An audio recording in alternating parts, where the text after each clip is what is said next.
He's called it. Bring it forward. We love what it over. That won't be the problem. So, right. Okay, it's now 6 o'clock. If you would, take your phones out and cut them off or put them on vibrate so they don't interfere with the meeting. What we'll do is I'm going to ask that you please stand for the Pledge of Allegiance. Then I'll let you be seated for devotion and prayer, and then we'll get started. Thank you. Allegiance to the flag of the United States of America, and to the republic for which it stands, one nation, under God, indivisible, with liberty and justice for all. You may be seated. I just want to read some of Psalms 139. It is a powerful thing. It sure has. I guess I've read it times in the past, but every time you read it, you learn something, or it has a profound effect if you really meditate on it and pay attention to what it says. So I'm going to start in verse 1. It says, "You have searched me, Lord, and you know me. You know when I sit down and when I rise. You perceive my thoughts from afar. You discern my going out and my lying down. You are familiar with all my ways. Before a word is on my tongue, Lord, you know it completely. You hem me in behind and before, and you lay your hand upon me. Such knowledge is too wonderful for me, too lofty for me to attain. Where can I go from your spirit? Where can I flee from your presence? If I go to the heavens, you are there. If I make my bed in the depths, you are there. If I rise on the wings of the dawn, if I settle on the far side of the sea, even there your hand will guide me. Your right hand will hold me fast. If I say, surely the darkness will hide me, and the light become night around me, even the darkness will not be dark to you. The night will shine like the day, for darkness is as light to you. For you created my innermost being. You knitted me together in my mother's womb. I praise you because I am fearfully and wonderfully made. Your works are wonderful. I know that full well. My frame is not hidden from you. When I was made in the secret place, when I was woven together in the depths of the earth, you saw your eyes saw my unformed body. All the days ordained for me were written in your book before one of them came to be. How precious to me are your thoughts, God." So I just want to, this is something you can meditate on.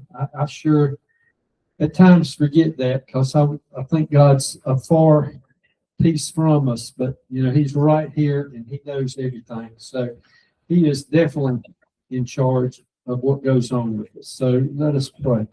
Our Father God, we just thank you for this day, the beautiful weather that we've had this day. Lord, I pray that you'll just guide us in everything that we do this night. Guide us, give us wisdom. We pray it all in Jesus' name. Amen. Amen. First thing on the agenda, we have some department heads. I'll turn it over to Michael Johnson, our EMS director.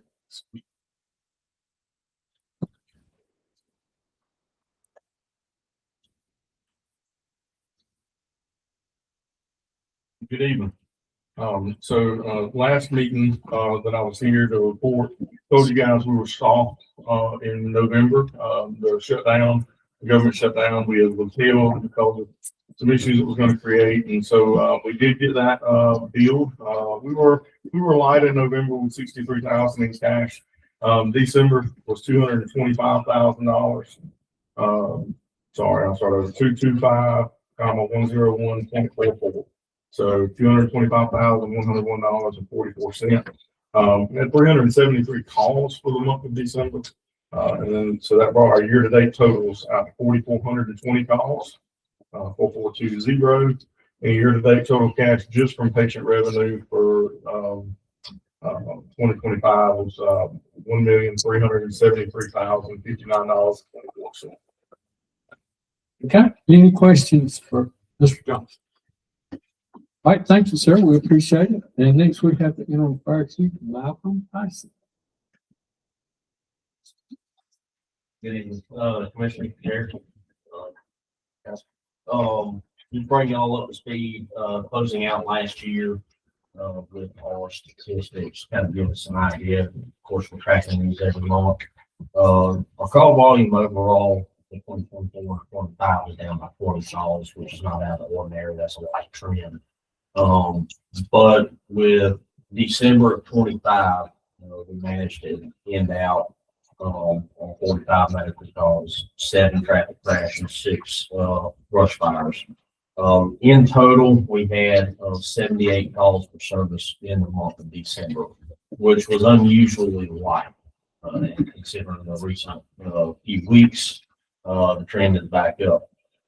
So we ended out the year of 25 with 1,091 calls for service for the entire department amongst 8 fire stations throughout the county, which is, as you know, only a portion of the surface area in square mileage. But with that was 555 medicals. We saw 75 brush fires, which was up by almost 20 for the year. Kind of give you an idea of what the conditions have been. Some of the models are showing that 26 is going to be impacted entire year for wildland coming up due to drought. Reports from Okefenokee is that the going in sound there are fairly dry.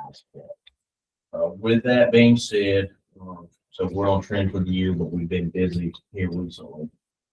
Give you an idea of revenue stream. December has not yielded a whole lot on monies collected, but for the year of 25, from the notes that I have, is roughly $75,767 that were brought back in. That's between grants, some of our small training events that we managed to, such as fire extinguisher training, CPR training, that was done through some of the fire life safety educator stuff, as well as on building. With that being said, this is really our first year that we got the billing online. So between documentation, we're working on that with all reporting, changing over at the national level. The National Fire Reporting System has changed to National Emergency Reporting Incident System. So that also challenges as a person, making sure that we're on tap and collecting the appropriate information there. But progress is progress, and we're moving forward. Okay. Thank you, sir. Any questions? We appreciate what all y'all do. Thank you. Okay, this time we have the approval of the minutes. If you would take a minute and look over the January 5th, 2026 regular meeting, see if we have any additions, corrections, or deletions to those minutes. Have a motion to approve. Do you have a second? Second. Have a second. Any discussion? All in favor, say aye. Aye. Any opposed? Hearing none, it's unanimous. We'll move down to old business sanitation. I'll turn it over to the county manager. Just as a follow-up from the last meeting, what I presented was moving away from the 8-yard dumpsters, which would be the majority of our commercial businesses, and moving back towards the roll-offs, like we had talked about earlier. With that, we would be giving up our commercial sanitation, which is a revenue of about $20,000 to $23,000 a month. However, at the landfill in Houston County right now, we're spending about $27,000. So we will not only see a decrease in revenue, but we will see a decrease in expense. As we transition to roll-offs, for those businesses that can use roll-offs and have adequate space for those roll-offs, we can actually rent those out to supplement the decrease in revenue, while at the same time not seeing a huge expense on the expenditure side. So, my plan would be, if this board decides to move forward with that decision, my plan would be to put a 90-day notice in effect. So if we did it now, we would not end the service for commercial businesses until May of this year. So they would have plenty of time to find other vendors that supply that service. Okay. Any questions for the county manager? I have a question. Sure. So the cost per month right now with Houston County, that's the cost for traveling to take it to Houston County as well as just the dump fee? That's just the dump fee. Okay. And so what do you see as the reduction not so much dollar amount, but where's that reduction gonna be if we're still moving the same amount of trash? We won't be moving the same amount of trash. We will have a reduced amount because what we will see is that if they hire another service, they will, right now, Ryland takes the city of Eastman, and so you Ryland, they take it directly to Houston County. And they do put some in there, but we do bill for every ton, as opposed to just the receptacle. Okay, I understand that. Thank you. Okay, other questions? All right, is the board ready to make a decision on this? Y'all want to allow the county manager to move forward? Or what's the pleasure of the board? I say we move forward, let it move forward. You want to make that in a motion, please? I do. Okay, we have a motion on the floor. Do I have a second? Second. Have a second. Any discussion? All in favor, say aye. Any opposed? Hearing none, it's unanimous. You can move forward with that. With That that, brings up another question then. Okay. If that's the case, and we're moving roll-offs, we're gonna need another truck and some more roll-offs Yes, immediately. yes. So, Well, we've got 90 days to place that order, and then typically the. but you're gonna need a decision, so you Yes. have time to transition at the same time you're transitioning away. Correct. Is my point. So, the last roll-off trucks that we bought, do you remember the price on those? Yes, sir. One was 60,000, the other was roughly 85. Okay. At the time we were looking, have you been actively looking at prices on and availability of others? Yes, sir. I've been in touch with Milan Truck and Trailer about finding an additional roll-off truck. I just want to purchase from them. And we getting good service on that stuff? Is that right? Absolutely. Yes, sir. The only issue we've had is the tire. Okay, so, we're gonna need initially at least one, if not two more trucks, and I'd say 15 more roll-offs.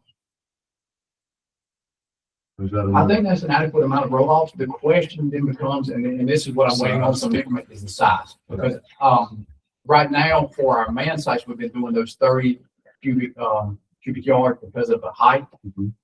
But as we look at these industrial ones, the 40 cubic yards are probably going to fit their need, and it will decrease the amount of time we have to service them at their facilities. So you wanna look into this and get back with us in the next meeting? Yes, sir. But, yes, sir. I sure will. okay, other questions?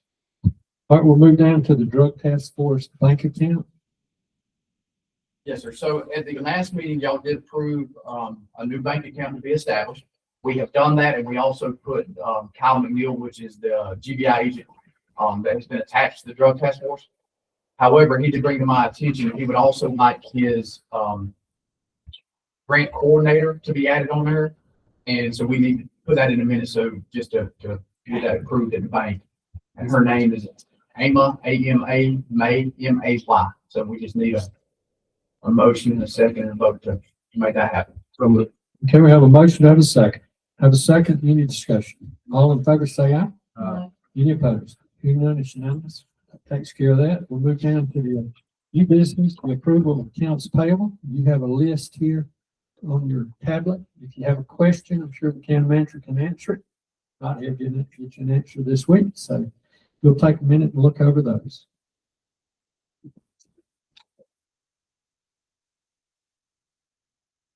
Move to approve. Can I have a motion to approve the accounts payable? Do I have a second? Have a second, any discussion? All in favor, say aye. Any opposed? Hearing none, it's unanimous. We go to tax matters. I'll turn it over to the manager. Okay, up first, we have Bonnie Youngblood. Yes. You can come on with the microphone.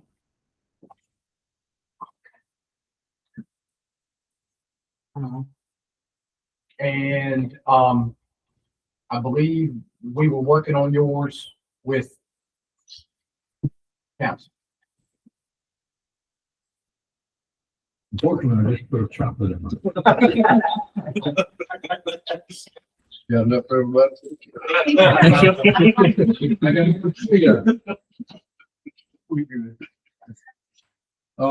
Did research that. Our address is correct, Ms. Connie. You had lived out of state for a while, and that's your responsibility to get the address Right, changed. and that's what last year when I was coming to pay the taxes, they said I didn't owe any, I had them all paid up, that was it. And this year I come back and they give me these bills from 2018 to all the way to 2025.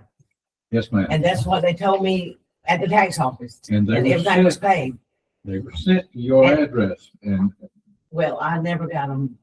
But, And I understand that, but all we can do is rely on the US Postal Mail. and Right. It's your responsibility. It's every taxpayer's responsibility, not just you individually. right, that's what I say. So when I went, paid my taxes, they said that was it. I didn't have any more taxes. They looked, I said, mobile homes, property, nothing.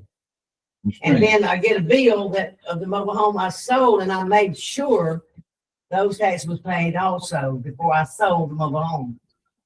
And I got a tax bill from them for 2020.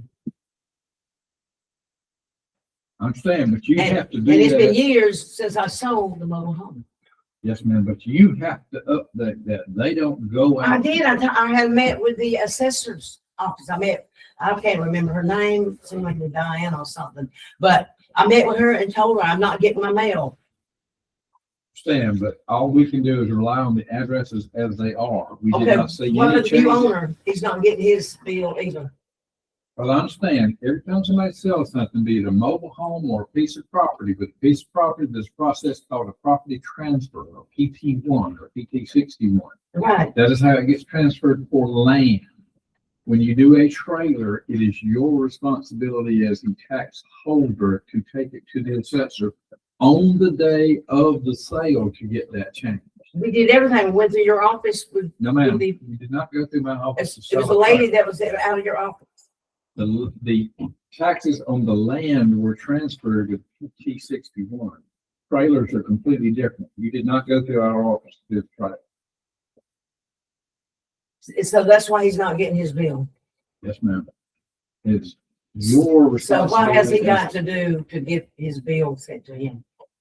Go to the tax assessor's office and report the sale.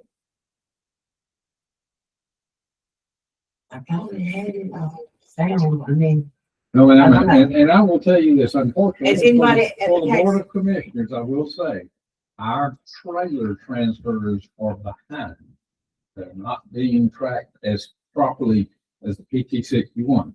The difference between land and trailer sales is you can do a trailer sale with a bill of sale, and a lot of people do that without actually filing. Not because they're bad intent, it's because they don't know. But you cannot record a deed under the laws of the state of Georgia without processing the PT61. May I ask a question? Sure. So are we really saying that if there's a trailer on the land, you have to do two? Unless the trailer has been specifically attached to the land, yes, you have to do them as separate matters. Trailers in the state of Georgia, as long as they have axles, are considered to be moving or mobile vehicles. Thank you. And they have a title certificate. Now, when anything, cars or trailers that are over 15 years old, you can do it with just a handwritten bill of sale, but you still have to report it to the tax assessor and therefore to the county. My understanding from talking to the assessors about this and other cases is they're trying to reevaluate how they're going to start collecting and processing taxes on mobile homes. so I'm not getting any waiver on the penalties and interest back to all the way from 2018 to 2025. And it's unfortunately not up to me, that is up to this board. Well, that's what I was asking, at least. And I understand, and you have presented it to this board. The addresses on there still had your address from, where were you at? Yeah. Boston, Boston. Saugus, Massachusetts, right there in Boston. Yes.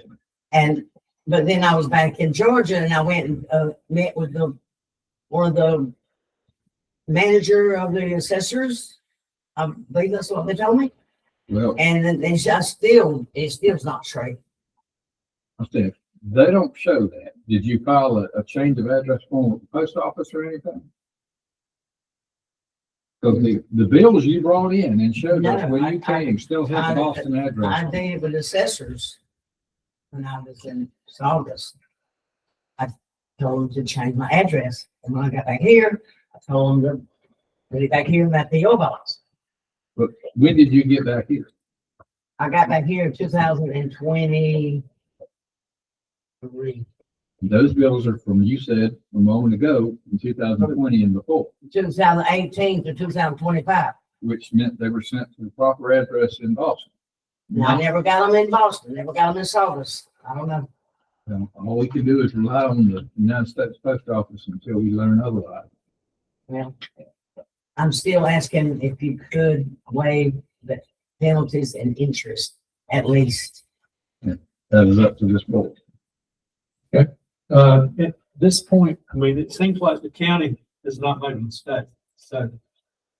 If you didn't tell us to change the address until 2023, when we came back, we would have to assume it was being sent to the proper address, and the tax bills you brought in, which I made copies of that night, if you remember, all had the Boston address, which you confirmed was the proper address. Now, I can't speak to the United States Post Office, but I don't know why I didn't never get the bill. they didn't get it But, and I don't know returned. why they would tell me everything was paid up. When I went to pay my taxes last year right here in Dodge County, Well, the and assessor's they office said that and the tax. I didn't know collector's any office- more, nothing. I wanted everything paid. They said that was it. But now, all of a sudden, all these bills popping up. I mean, it's gonna be high enough without the penalties and interest, school taxes and all that. If the county makes a mistake, this board usually will go along and trying to help out, but unless the board make a motion to do something, I'm not considering it another time. I don't hear a motion at this point. Thank you for coming. We appreciate it. What other tax matters do you have? Okay, the last one I have is Mr. Bryant Colby. Oh, excuse me, Colby Bryant. And what we have here is the 23, 24, and 25 tax bill. And this was is a mobile home, and was presented to me at the assessor's meeting that it has never been assessed to the proper parcel and put in the person's name until recent, until this year. So the taxes have not been paid for 3 years. This is an error in the parcel mapping of the assessor's office. And they are asking actually the same thing to waive the penalties and interest in this one as well. Have you looked into that one, Counselor, or is that? It was a mapping error, Okay. but the bill was sent out. It just was not paid and turned over to the proper person. Right, it was not sent to the correct address. And it was just brought to our attention at the last meeting, well, in the December meeting, so we were trying to find out if it was an office mapping error or if it was something else. And that, we waited until our last meeting to bring it to Mr. Okay, so it was a county error, basically. Okay. What's the board's pleasure on this, Kobe Bryant's? What's his address? Well, that's good. In here? He is not here. And the reason I brought it up because it's the assessor's probably not the individual. That's a great question. What is his proper address? Because if you look at 2025 bill, it has a South Carolina address. And the ones prior to that of Ryan, Jordan. I I think know we sent it to the wrong address. So we know what his address it is. Since he brought it in, since he. Yeah, it was brand- it was put brand on new. place. It was brand new when it was put on the parcel. And it was in Ryan, is the reason we sent it to that address, or where did the Ryan address? The address that they put, that the mobile home is put on the parcel, which was wrong. I went to get a great address. Okay, well, then can we get a motion to table this till the next meeting? So moved. I have a motion to table. Do I have a second? Second. Have a second, discussion on the point of, tabling, matter. So all in favor, say aye. Any opposed? It's unanimous. So is that the last one? That's it. Okay, we'll move into the library board appointments. We'll bring that to the floor. I do. So last week I did receive an email from the library director letting me know that a member has missed 3 consecutive meetings, and by state law means that they have relinquished their appointment. And there is a need for a new appointment. So I guess this time what I'm doing is bringing to your attention that I will be advertising. I will say that the library did send over one application with that resignation of someone interested in it, but I do want to advertise it for 2 weeks for proper procedure. Sure. And when you say resignation, there was a resignation? No, it's state law says. It was the library's quote state law saying that they, Or is this due to some sort of illness and this person still wants to serve, or do we know that? I don't know the answer to it. I guess it'll come out in the application as we get that. Correct. Okay. Okay. All right, we'll move then to the 2026 qualifying fees. Yes, so the local governing authority is required to set the qualifying fees for this upcoming election, even though it is for this board seat. So, but by law, you do have to do that, and it is 3% of the base salary of the office. And, Good minimum. correct. And so, right now I recommend it to be set like it was in the previous election at $162. Was that exactly 3%? My calculations of what this. We'll get a motion on the floor. Have a motion, do I have a second? Second. Have a second, any discussion? All in favor, say aye. Any opposed? Hearing none, it's unanimous. We'll go to Mr. Derek Hutchison. If you'll come to the mic, please, sir. Right. You did one of these real quick. Thank you. This time too. Okay, thank you, sir. Yeah, no problem.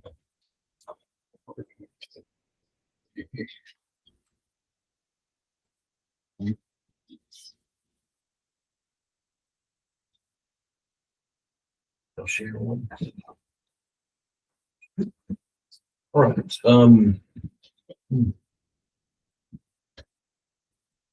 should have done something, actually. It's all. There we go. Oh, okay. All right, so I was just coming back to talk to you about the solar site again at Morgan Church Road in Gum Swamp. I know there's been an application, but I found this work site. So that page 1 is a Georgia low impact solar siting tool, or in print, right at the bottom of parentheses is the Georgia list. Basically, this is put together. If you go to page 2, and you can see there all the green, so that's where it's saying all the suitable sites for putting solar in all the state of Georgia. You see that green is, I'd say probably, I never looked at it, probably 80% of the state, probably, I would imagine. And that is put together in conjunction with Georgia Power, Southern Company. So if you look on back to page 1, people who put this site together is TNC worked very closely with Georgia Department of Natural Resources, U.S. Fish and Wildlife Service, and the Orion Society. And if you scroll on down at the bottom, it says these are all refined through engagement with solar developers and Georgia Power representatives. So Georgia Power helped put this on site together. So that's their own map where they say, hey, this is where we should put solar. You flip to that next page, that one right there. I've circled this site here on Gum Swamp, on the Morgan Church, which is they currently have an option on this property. I did learn since the last meeting, they have not purchased it yet. Is that correct? That's correct. Connor actually, they spoke to someone up in the office or in Atlanta, or is it Birmingham? It was in the map. Okay. He talked to the actual real estate person who procures all the property for Southern Company. That's a number I had, but he said, I'll call him. So that circle right there is this property. If you go to that last page, that is an outline of this property. That right there, that real faint yellow line, that's the outline of this property. So red says, on their own mapping system says, red, you shouldn't put it in this area. Yellow says, red says, do not put it in this area. Yellow says, you should not put it in this area. This is not a suitable site. Blue says, 50-50, you probably can or probably can't. Green says, you should put solar here.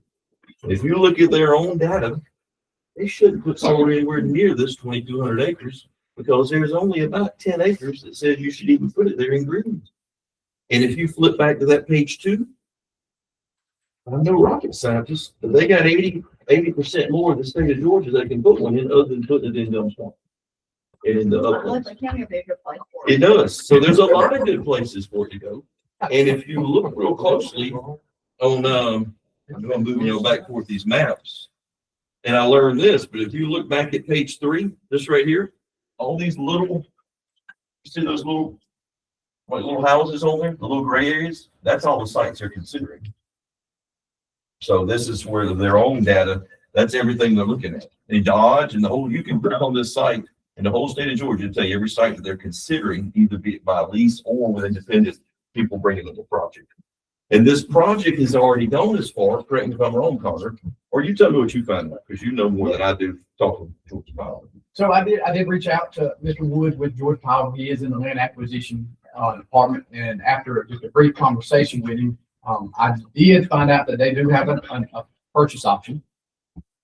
And that they've also sent an RFP to the the Public Service Commission, and expect to hear something back from them in the second quarter of this year. So undoubtedly, they sent that RFP sometime either in late summer or early fall of last year. I did want to ask him some tougher questions about some of their plans and wanted to alert him to the existence of our ordinance and that we expect it to be followed. Which he replied with, he didn't have the project details. There was a project manager assigned to this and that he would be scheduling a call with me and that project manager. So I've not heard back from him. That was last Thursday. So hopefully this week I'll have more information on that. And the project manager's phone goes straight to voicemail. Yeah, the one in Birmingham. Yeah, you can't, it doesn't take income calls. So, but I just wanted y'all to be aware of what's of their own data that's out here as far as Southern Company and why I'm kind of so adamant about it's just getting a good idea for right here. May I ask a question? Sure. So, the creation of this data set, has that been going on for a while or is this a new thing? I don't know. I got, since the last meeting, I got wind of this. So I'm assuming this is, I don't know when they started it, but I would imagine all that data has taken several years to. It's not new. I've shared it. Technically, I've shared with you, as it dealt with EDP and some other places out there. So it's been in existence for at least 2 years. I'd like for us to consider adding reference to this data set and these maps in our solar ordinance in some fashion so that it's part of what has to be looked at when there's a decision regarding a permit. Where did this map come from? So the map, if you go to, and I can give you the website, it came from the Georgia Impact Solar Siting Tool that in highlight right there. Yeah, That's their Georgia website. Low Impact Yeah, Solar. so you can click on that Okay, and there's a link. I can send it to all y'all and that link will pull this map.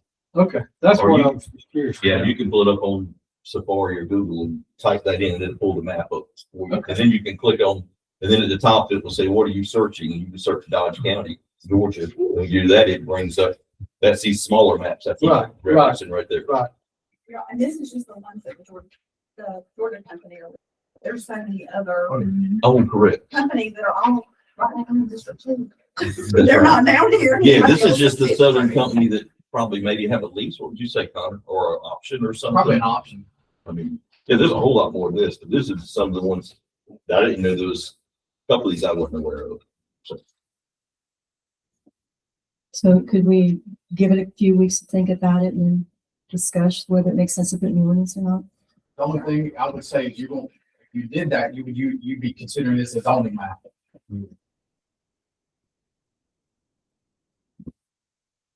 I don't know if you.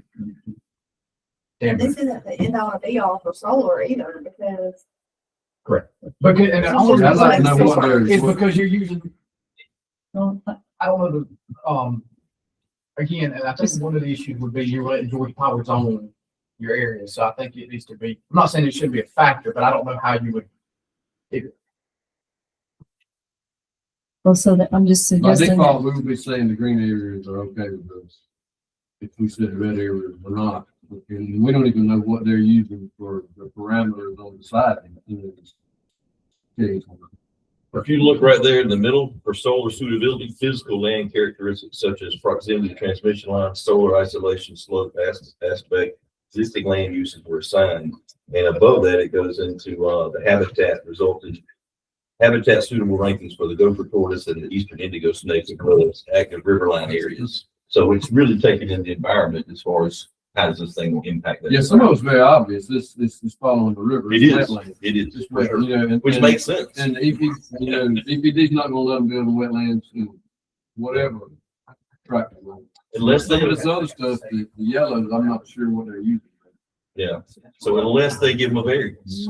So I've learned that they can apply for a variance through both EPD and through Army Corps of Engineers, which comes through Public Service Commission. You're gonna have to mitigate the wetland. They would. Super. They would, yes, because all that can't happen, so. That's right.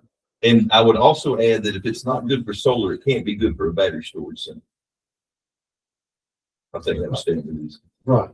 Okay, thank you for the information. Okay, thank you. Give us a little time to dig into this. That is, In considering that, though, we need to be careful how much you put your authority in a third party. Because y'all have to maintain your authority. There are certain things you can do if you're putting in another government agency such as EPD or somebody like that. And I don't know, because I haven't had time to look at it, whether this is an actual government agency or a nonprofit or whatever it may be. I'm not sure. I think it's Yes. So that is one of the things that needs to be answered. Because if it's a government entity, that's different than just a private enterprise entity that may or may not have an agenda. No, I understand. okay. So we will just spend some time thinking through it and deciding. It makes sense. Yeah, thank you for bringing that to our attention. I'm just sitting here seeing what the board's got going on, because there's some discussion about the North Lake, so I'm curious to see what they're gonna say. Area. Okay, Just keep them locked down. right, we'll move to subdivision road concerns. Yeah. Brandon and Justin. He keeps unmuting himself. Okay. Do y'all want to come up or?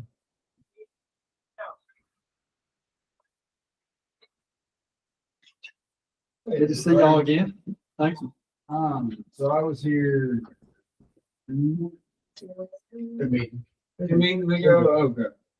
And requesting some signage or something like to try to make people slow down.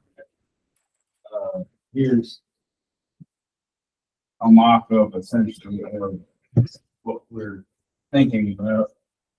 And I mean, it's in the interest of, public safety for our residents, my children including. That's what I really care about, the rest of it. You guys said you chew on it. Didn't know if you guys have had a chance to chew on it. Oh, yeah, speed limit sign would be that. I mean, the board's seen these, we just haven't seen signs quite like that, I don't think.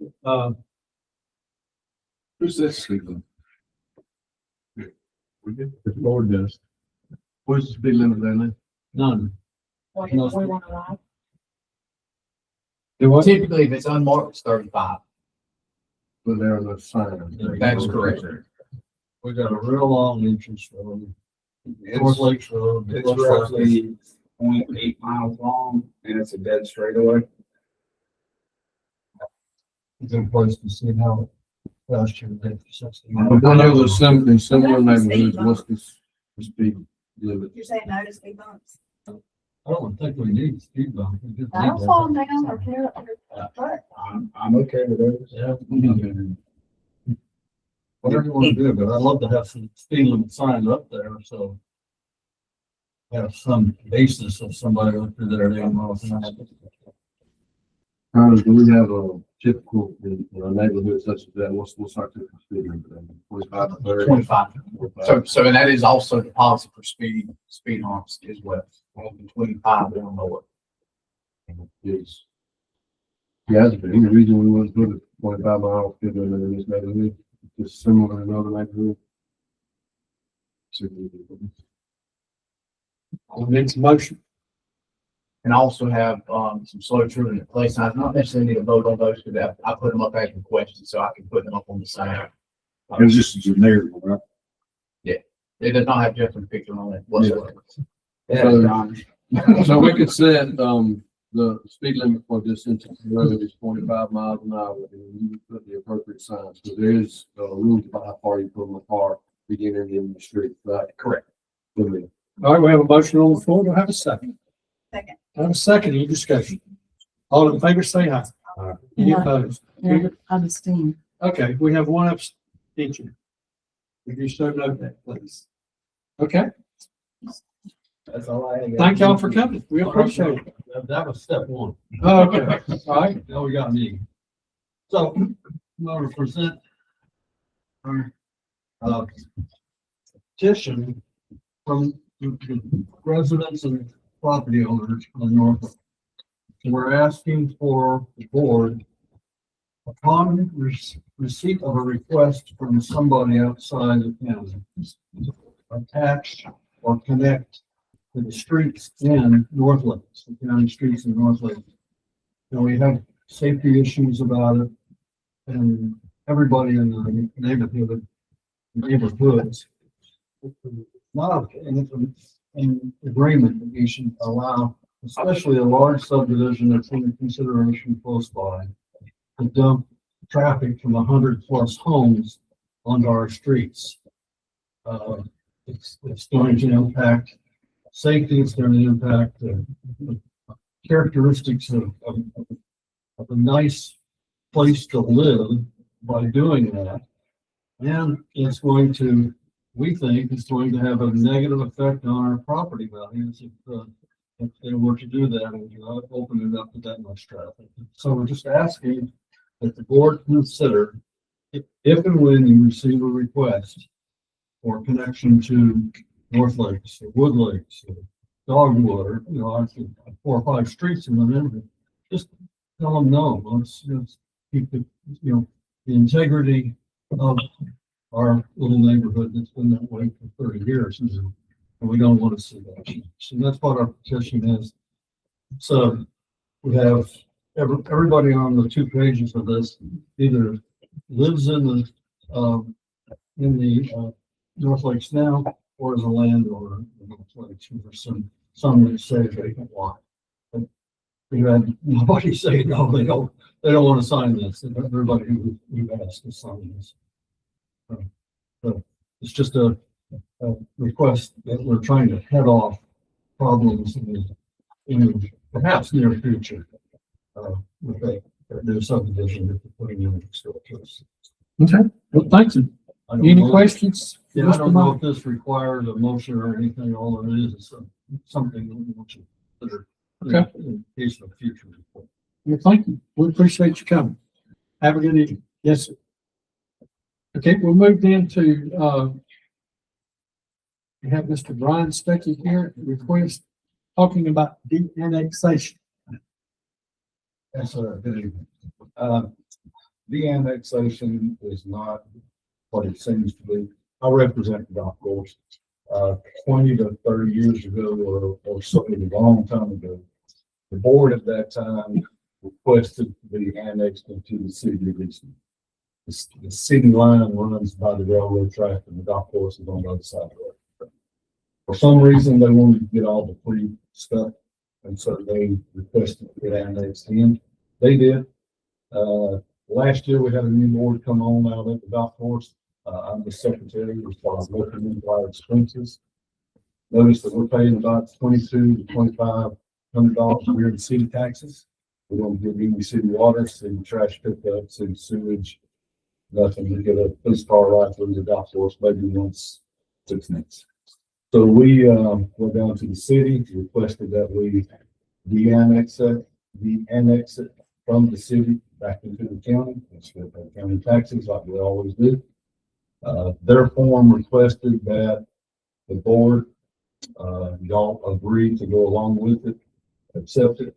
That's all we're asking. This pretty much if y'all will agree to the annexation from the city. Okay. That's it. The board's heard your, anybody got a question before we? Counselor, is there anything? Is anything on the other side? This is not gonna create an island in the middle of the city. No, sir. No, sir. When they annexed the city map, it goes all the way over to, I believe, where, Bearden. Shortest boy. West, the dirt road that goes down by West Bearden's place. It's not even in the city. It's not gonna be an island of just basically cut us off. And none of the softball parks, the rec department parks that were out there at one point in time Right. or in the city. It backs up. That's on the backside. That's on the backside of the dock. Currently, it's still in the county. Still- As long as it does not create an island, it is within y'all's discretion to do that. So all we're doing is agreeing to it. The city would have to also agree for this to happen. The city would have to actually by ordinance take them out of the city, which then has to be reported to the Department of Consumer. My understanding was when I turned the form in, that they had to get all the longitude, latitude, that stuff. You gotta have an adequate and good description. We've got all that turned in. They're supposed to be sending it up to their lawyer in Macon to do all their stuff. I don't know when that'll get done. It doesn't affect y'all's property values to do it. You may have some additional sheriff's department having come out there, but the sheriff's department's supposed to control whether you're in the city or out of the city anyway. Don't see how it affects you economically. Okay. Any more questions from the board? Well, should we get a chance to look at it before we make this decision to make sure that? I would like to, If you don't sound sure, I looked at it. I yeah. don't know what it would do to fire, but what would be the cover there? Cause if it's in the It's city still all in the limits, city of Eastman because of the 5 mile. it wouldn't have any effect on that. Wouldn't affect your ISO. There's no structures except for the clubhouse on. Park houses and clubhouses. But it was still, I mean, he followed, the ISO rating falls up under the city of Eastman. Since it's in their ES lines. I looked at the maps and there, it does not create any islands. There's no other city property around. And he's next to the railroad track. So there's nothing. I checked all around. I see that it's. There is no city water lines that go on. That was one of the reasons why they wanted to annex to start with, the city would, city water, city sewage. And it costs way too much to run it that far out. So they never did. They didn't require you to decommission your wells because they're pre-existing and grandfathered in. Okay, other questions? I would just say that how I look at this is you're paying taxes for services you're not getting. That's not- How that simple to me. All right, can we get a motion on the floor? Make a motion. All right, we have a motion. Do I have a second? Second. Have a second. Any discussion? All in favor, say aye. Uh, Any opposed? Hearing none, it's unanimous. We got that for you.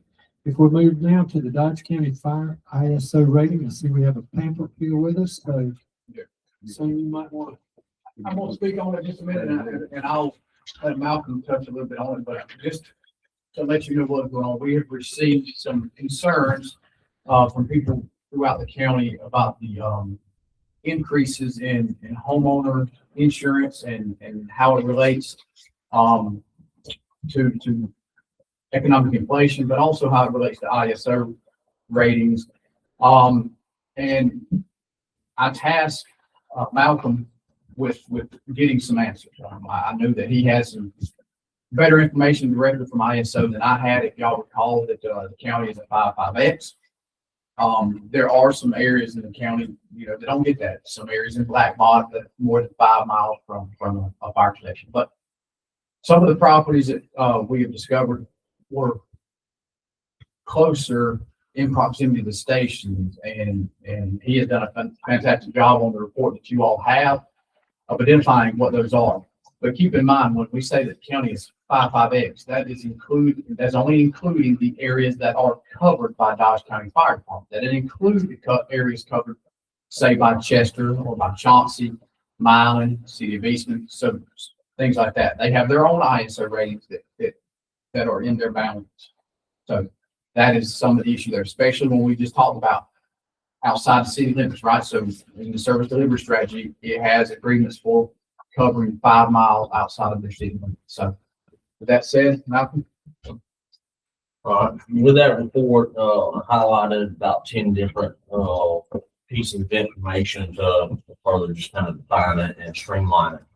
To bring you up to speed, in conjunction with this, I have spoken with all the fire chiefs in the county, brought them up to speed on what the issues lie. Some of it is old mapping that followed highways versus actual 5 mile lines.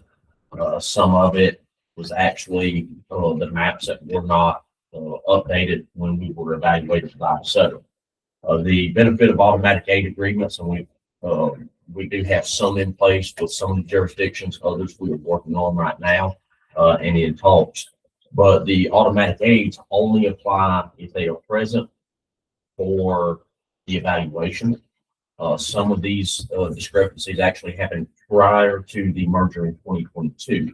So it was under the old individual departments at the time. You had operational agreements through the old Firefighters Association, and you had dispatch protocols up at 911 that were for 2 ESN4 fire departments at the time.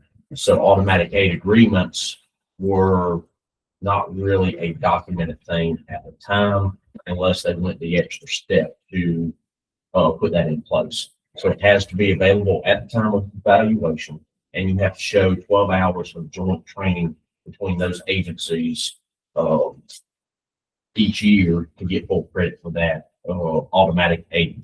So some of those areas that are closer to county fire departments won't receive credit unless out to 5 miles, unless that automatic aid is in place. So those are things that we're looking to remedy in the next evaluations. I'm talking with the fire chiefs and their the individuals responsible under their direction for ISO. But in the short term, what we're working with, I have the maps from 911 to show where the discrepancies, where the lines are, being that they were not presented at the last evaluation. However, that would not have fixed all of the issues uploading those maps, such as the Chestnut Highway address. That would have still reflected as one and the same.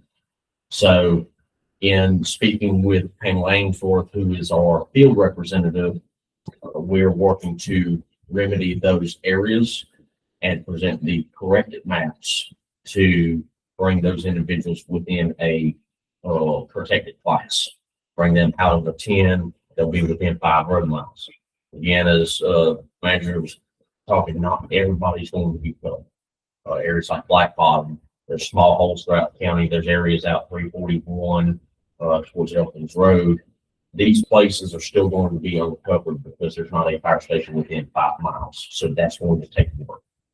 Also, the solid class, the first number, so the 33Y that the city has received, the 66X that Milan has, the 55X that Dodge County has, and so on. That's within the first number is within 1,000 foot of a hydrant and a hydrant system. So that's hydrant on that string. However, outside that, it goes to either the X, which is an old class 9, or Y, which is the old 8B rating, which means you can deliver under 8B 4,000 gallons of water and pump it for 20 minutes. So what we are working on, and I've spoken with them about working on a type of shuttle, which is alternative water supply with ISO. And if we can get those numbers correct with stored water as well as tankers throughout the county and demonstrate that, then that would negate 1,000 feet from hydrant, and that would bring everybody within the 5 miles into a solid class. So it would go from a 5X to a 5 within those respective areas. But that's going to take a lot longer to secure that. But we are shooting, at least for Dodge County, January, February is a tentative date in 27 to allow us time to build to that. But in the short term, the maps being adjusted and making sure the correct files go to ISO, we'll start to remedy that. That will also work to get the Station 13, the McCraney Station in Mount Airy, getting that officially recognized under ISO and bringing that area into the map and the protection area for the county. So that's another piece of this project in the short term we're working on. Okay. I like on the, you mentioned like, if they're within, say between the Plainfield and the Chester, you have to have joint training. Yes, sir. How many hours a year? 12 hours a year. It just has to be a representation of your department on that record. And so, 6 to 8 from one department, 6 to 8 from another, other department, and they get together training, cross training for 12 Sure. documented hours for the year. So you could do like, Chester, Highland, and Chauncey, and Eastman, I guess, and all the fire departments. So you could give them and the volunteer, our department, it would Yes, sir. qualify. Yes. Okay. All right, other questions that y'all might have? That McCraney station, what's the timeline on getting it recommended? That's going with the maps. Right now, I'm going through and working to identify the areas that are 5 mile coverage that we have to, adjust. And that will go with that set of maps, because if we send it prematurely, then we won't be able to get these areas ready as well. I'm hoping within 2 months, but I don't want to put a false timeline on that, until we get those maps, find those areas and get them squared away.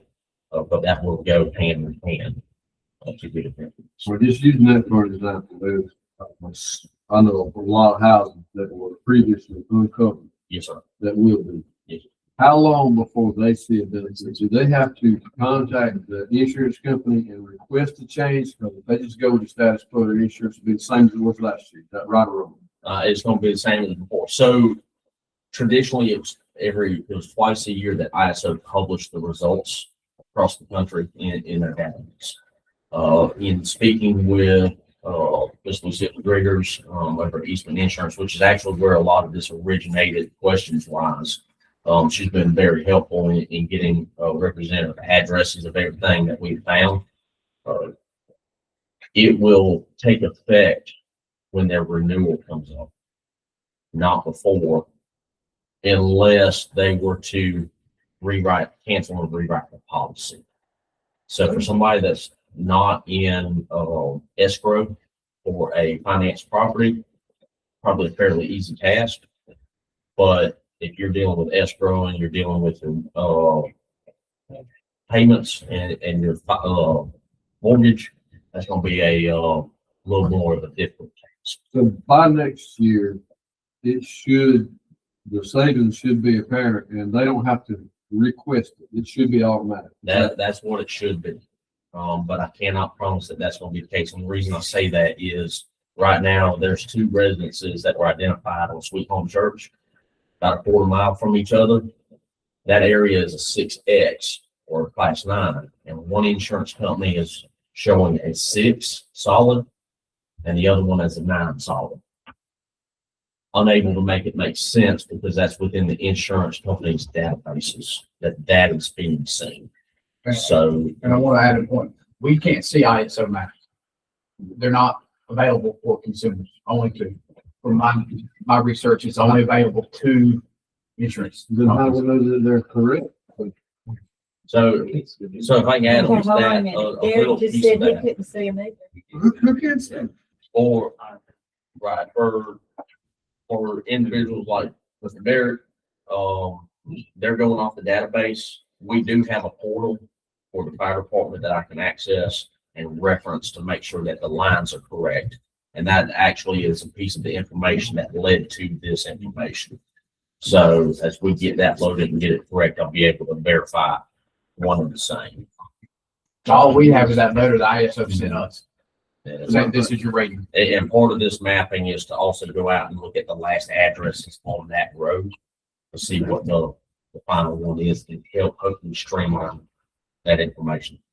How can we get a new assessment? We will have to request them, so we can send this, no problem, get the map sent up, get that remedy. But the, reevaluation can be by request, and they're about 3 to 4 months out at this time because of the area that the representatives service. And from talking to a former fire chief, the other day, they're kind of going down the west side of the state right now, for all the big apartments. Because the lower the number, the more frequently they come to see. Okay, do we have other questions? I just want to thank you for looking into that. I've had constituents very upset because all of a sudden out of nowhere, they're finding out that they've been covered for years and now considered not protected. And their rates have gone up. And there's several people like that. And other things that's happened were like used to be living close to, not living, but having property close to Plainfield, which is in the 5 mile, then all of a sudden they've been reassigned to Chester. There's things that are really strange. And it's affecting people's pocketbook. So, and to put some context to that, I had to go back and speak with individuals that had been on the fire department in Plainfield that they remember crossing the highway and covering that area at one time. We can't put a date on it because archive maps, I haven't been able to locate those. But that's one of the things that in speaking with them, that kind of helped shed light on what the lines used to be versus when some of the lines were changed over time. But putting a timestamp on it. And the thing about it is, we only know about the people who went to apply for a new policy if they had an issue. Can we get any help from the insurance commissioner's office? I'll reach out to them, but I can't promise anything on that. They're more of a regulatory agency, regulating rules and policies, from my experience. The only way to change lines is to change the SDS. Okay, we have other questions. Just thank you. Thank you for your work. Like it's It's great. Your first week. first week official, something like that. Yeah, that's good. Something else then. Thank you. Sir. Appreciate it. All right, at this time we'll go to the comprehensive plan. Turn it over to the cameraman. So it's been 5 years since we've had the last one. Of course, the code, all requires an update to your comprehensive plan every 5 years, and it to be submitted to the Department of Community Affairs. And in your package, you will find a letter from the Regional Commission with what the management plan would cost, and that number is $16,500 for the Regional Commission to hold the meetings and write the plan and submit it for us for approval, along with the rest of the cities in the county. Traditionally, though, we do split that cost up, but it is a county comprehensive plan, and the cities also need this as well, that they have to turn it in and use it for these. And they've always been generous about paying what I would consider their fair share. So my expectation of this is that we would see about a $10,000 expenditure, and the other $6,500 would be split amongst the 5 cities. Okay, so the idea is if we have to send this completed form back to the Regional Commission by January 30th, 2026. That is correct. So you would basically, I would fill this out with your signature, and we would submit it right on the forward. Okay, what's the board's pleasure? I have a question, Connor, this is something you can do in your spare time. Well, my fee may be a little higher than theirs. I've been through, this is my third one, this is something that we're required to do, we have to do, being there for grants, so I move that we go forward. A motion to go forward with this. Can I get a second? Second. Have a second, any discussion? All in favor, say aye. Aye. Any opposed? Hearing none, it's unanimous. We'll go to the last, the Dodge County Transit Policy. Yes, sir. So we're just doing a policy update as requested by GDOT and due to the federal government's procurement policy update, particularly on the dollar thresholds. I put the whole policy in there, but if you get down to the procurement, where it categorizes things as micro, small, and large, all they have done is set that and move that amount up, typically $100. Or 100,000. So your large purchases start at 350 and higher. Your small are between, I believe, 10,500 all the way to 250, and then your micro is from 0 to 10,000. Other than that, it's just the same thing we approved last. That's all I've done is just change those dollar figures, and that was the template sent to me by the Department of Transportation. I have a question. Did the dollar figures go up a lot or down a lot? How they? They went up 100,000 on the high end, and then the micro really did change. I think it went from 10,000 to 12,000, and then from 12 to up to 349,999 as far as the small purchases. Thank you. Okay, other questions? Can we get a motion to approve? All right, I got a motion and a second. Any discussion? All in favor, say aye. Any opposed? Hearing none is unanimous. We'll go to commissioner reports. I'll start with Chairman Coughlin. That's one of the things. Just for people's interest or knowledge, the ACCG on their site, they had done a webinar and they've got it posted on the site in regards to data centers. If anybody's interested in a 5-panel discussion on the data centers, might look at that. I think it was about 90 minutes long, maybe 60, 90. There was also a webinar on the grants regarding the EPD, the tire abatement, but also during that, I learned kind of that if the county wanted to, they could go for another grant also to pick up tires that are on the right of ways. It's a separate grant if that's of interest. Sometimes you see piles on the sides. Finishing up with the airport authority in terms of the final understanding of the fuel sales tax coming back to the airport. Got one last phone call, I'm waiting on the answer, and then that'll be done. And then the airport authority will look at that and it will be probably identifying how much money the county and the cities and the response of the city is to figure out what that is, write up a formal letter and send it to them. Of the airport authority. So we'll do that, I think, depends on what the board decides. Attended a class, an ACCG class on fire, EMS, and 911, and learned a lot, but learned the following things. Insurance premiums strictly to be, can be used as an additional credit for the rollback to benefit the unincorporated areas only, not the cities. The cities don't get to do that. And I'd like to read a copy of the hazards plan, Tony, if we have one. Okay. The hazard mitigation plan? Mhm. Okay, yeah, there's one in the office there. And they're currently working on an update on it as well. Okay, they were suggesting to review it because you'll find a lot of things that you might think about differently since Hurricane Helene. And they gave the example of culvert pipes along roadsides, but it's important to think about upstream and downstream in terms of size of culvert pipes. Because when you think about water flow, it keeps it going as opposed to, if you have a big pipe and then a small pipe, you're going to potentially have just things like that. But it's important to have it updated for FEMA or any other emergency that comes up to get reimbursed. Hospitals, I thought this was very interesting about hospitals. There's a lot of discussion about the EMS and how much back and forth they do and how a lot of it tends to be what they call the frequent flyers to the emergency room.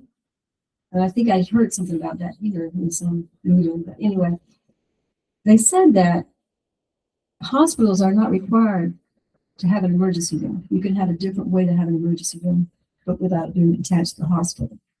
And I don't know if that's valuable information for the hospital or not, if that would help them with the budgetary problems, but there's other emergency places that the EMS could take them to. I think we might have an emergency, do we have an emergency care place or anything small? We have Urgent care. Hospital is a Bill Burton Hospital. So the counselor can answer more of that than I can, but a lot of things they have to do a private hospital or for profit hospital, but I don't know if it would apply to them or not. That is the, I'm sure they'd check that out. and then they address special service districts. And that's what I have. Okay. Commissioner Green. Anything? Nothing? Okay. How about you? All right, I want to mention something I heard today that, probably in the 80s, the state of Georgia voted on a constitutional amendment. Before then, your land is taxed, the property taxes, and timber was to be taxed also in with the land. So in the 80s, a lot of folks across the state got together and put in got the legislature put a constitutional amendment on there, and it changed to where timber was not taxed until you cut it. So it might be 15 or 20 years, but you would not pay property taxes on timber until it was cut.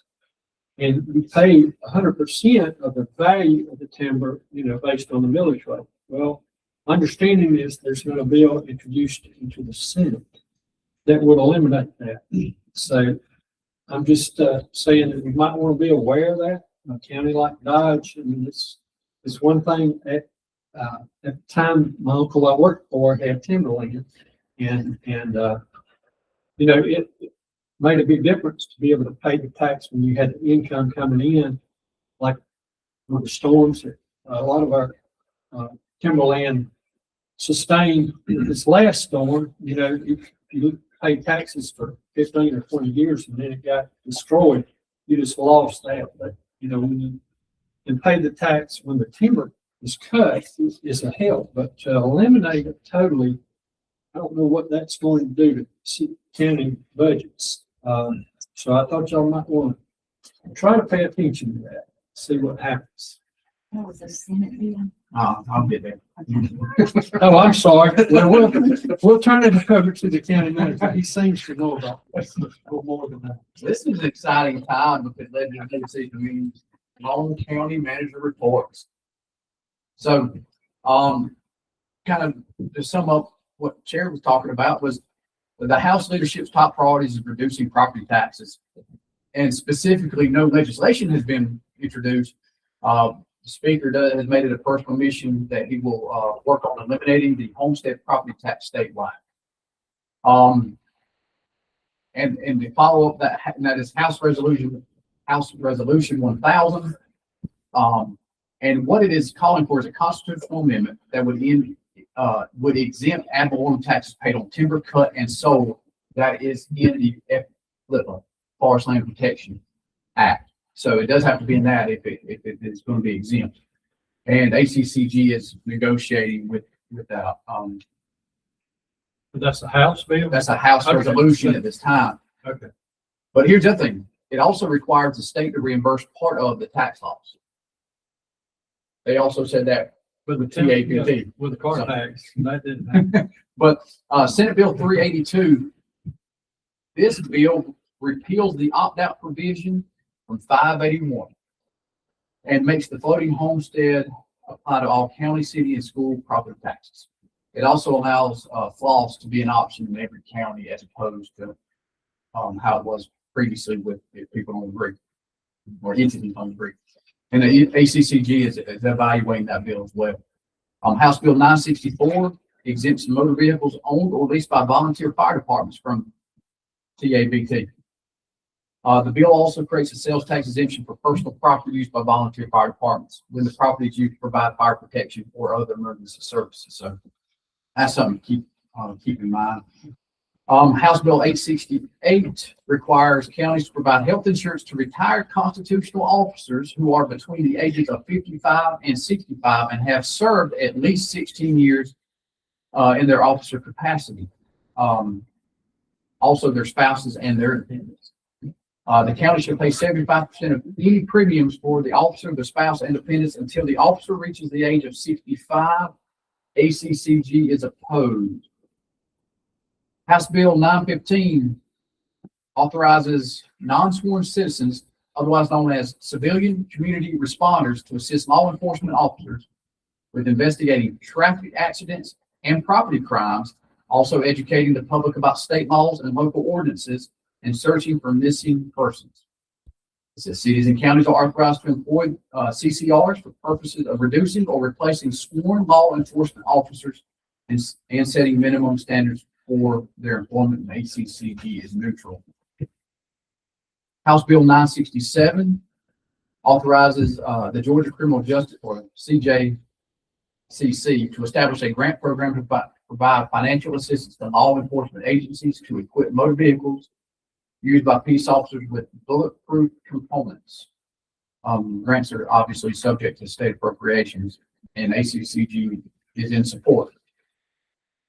Senate Bill 204 is a carryover, and it enhances penalties against local governments who seek to regulate the ownership, possession, purchase, and sale of firearms and weapons. ACCG opposes that bill. Senate Bill 384 allows vehicle owners to renew their registration for 5 years and pay a fee that's 5 times the current annual amount. And it goes on some emission stuff, but we're finished from that. So, ACCG is evaluating it. So, but it's kind of like the driver's license. Most people do it for 10 years. Senate Bill 377 mandates that curbside voting be offered as an option for all voters who are unable to wait in line or physically enter the polling place. These voters will be given the same ballot used for absentee voting. ACCG and to be placed immediately in a sealed ballot box. Well, if they can't get out of the vehicle when they vote, how they're going to make sure they was put in the sealed box? ACCG is evaluating that. Senate Bill 399 requires all persons and state agencies possessing AEDs to notify 911 of their location. All communication officers are required to complete the training in the delivery of telephone instructions to facilitate the use of AEDs by January 1st of 2027. ACCG is neutral. I don't know if any of y'all have ever had AED training, but once you hit the button, it tells you what to do. No training needed. Interesting. Sounds like the senator may need some training. Community events. I do want to talk about the 2026 Capital Connection Conference. That is what that we used to know as the Legislative Breakfast. It is going on March 4th through the 5th of 2026 at the American Hotel. If any of you are interested in attending, I will be going. I know I have Commissioner Flanagan said she would, so please let me know. We do need this in by the 31st to get make sure we have hotels reserved. March 4th and 5th, but typically we go the afternoon of the 4th because the breakfast is on the 5th. Kind of circling back to the comprehensive plan. We have our first stakeholder meeting on January 29th at 2 p.m. at the Alcoa building at the Recreation Department. There is a Recreation Advisory Board meeting on January the 27th at 5:30 in the Alcoa building. Baseball and softball registration is currently ongoing. It does wrap up by on January 31st.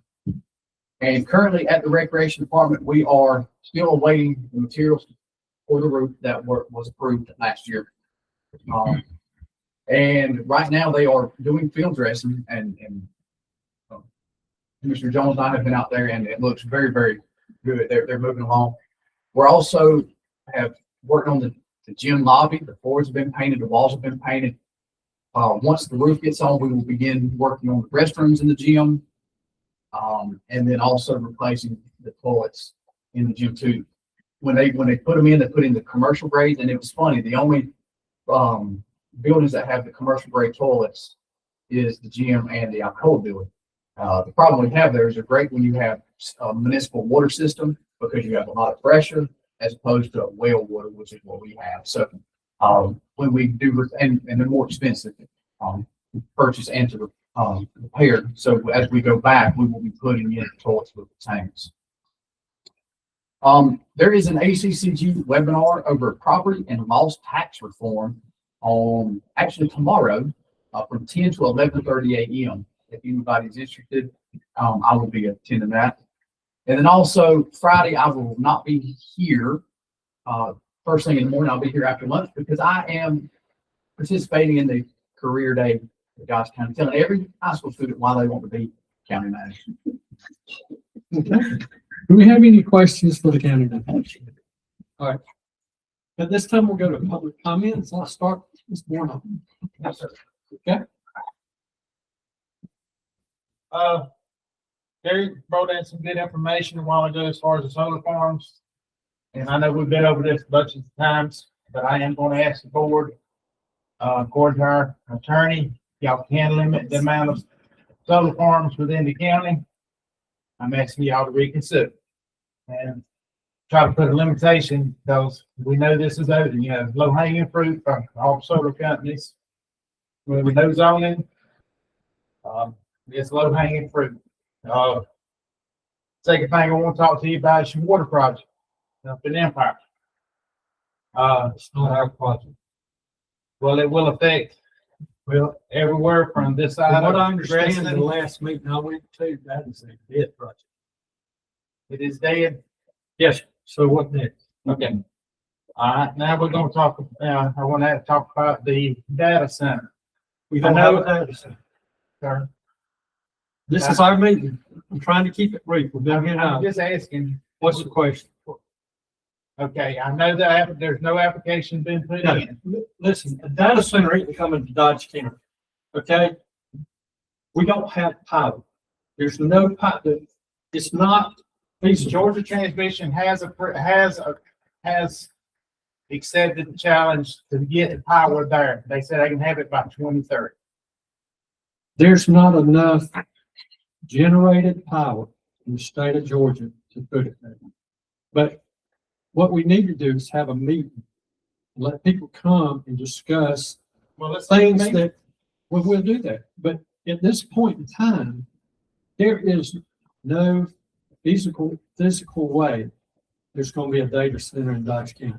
But I'd love to, if this board will come along with it, and we can get the cities and whoever wants to come, and we'll have somebody that knows from the state to come down, and we'll have an interesting meeting. But, I mean, Well, all I was gonna ask was if y'all would, consider, starting an ordinance before. yeah, it gets at some point, we've talked about it, and our ordinance will mainly have to be similar to the solar, is my thought, and it would also have to, there's a new process on requiring data centers to, have a specific type thing for their water supply, Yes, so that it kind of recycles and they don't use as much water. But I mean, that will come, but I mean, well, I just. if you look at I just Twiggs didn't want y'all County, to wait till the last minute. That's all Twiggs I'm County asking. and Jones County, they think, that you get one there real quick, but I mean, the neighbors are not real happy with them, and then I think there's another county up further north, but if you look at the power supply of Georgia, I mean, I know they're trying to improve it, but at this point, I mean, but anyway, Of we'll course, I bring it agree up. with you. At But this I'd point, love they to cannot have, support it. I'd love to have a expert come down and discuss it. At And this it- point, I agree with you, they cannot support it, but they said they can support it by 2030. I mean, that's all I'm saying. Yeah. And I think it's, it'd be prudent to go ahead and start Okay. looking into a ordinance before the Yeah, last oh, meeting. definitely. That would be And good. that's all I'm asking. Okay, is that it? That's it. All right, thank you for coming. What? Gene? Yeah, go ahead. Well, real quickly, I did fail to mention about a focus group that is happening tomorrow with the regional commission. Specifically with Middle Georgia State University as it, discuss the interest in continuing education for, senior citizens, and that is tomorrow at 2 p.m. Okay. Conference. What was the time of the comprehensive plan meeting on January 29th? 2. At the Alcove, okay? Okay, thank you. Gene?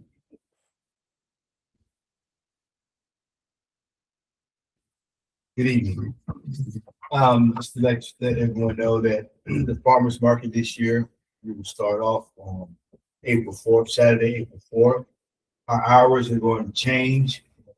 It's 10 to 1 going forward for this year. Also save the date, Connor and commissioners. Nabal's Barbecue with the joint venture with the Blakely County Chamber of Commerce is hosting our first after hours networking event. And we're going to invite business owners, local leaders around the surrounding counties between Cochran and between Blakely and Cochran and Eastman and Dodge. Also along with other counties is my vision is to bring more of you guys together just to meet and have a good time. And we're going to host that. And it's the Thursday, May 28th. It's the Thursday after Memorial Day at 5 p.m. So hopefully you guys But if you get a chance and get out, and I'll keep you posted on it. Appreciate it. Thank Thank you, sir. Mr. Decker, on that road, last road, over here on the right. Okay, all right, this time we have a request to go into executive session. On ask the counselor, is everything appropriate for us to go into executive session? As long as we're talking about legal personnel on the property. Yes. I just want to make sure we're covered. Can we get a motion then? There won't be a vote in executive session, but we'll come back in here after it. If there's a motion, it'll be here. So I have a motion from Mr. Jones. Please, do I have a second? Have a second, discussion. All in favor, say aye. Any opposed? Being none, it's unanimous. Okay?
So, we're in open session. Do we have any motions to come before the board? Did I get a motion to adjourn? Got a motion, take a second. Several seconds, any discussion, all in favor, say aye. Any opposed, any motion, now adjourned. Thank y'all for coming.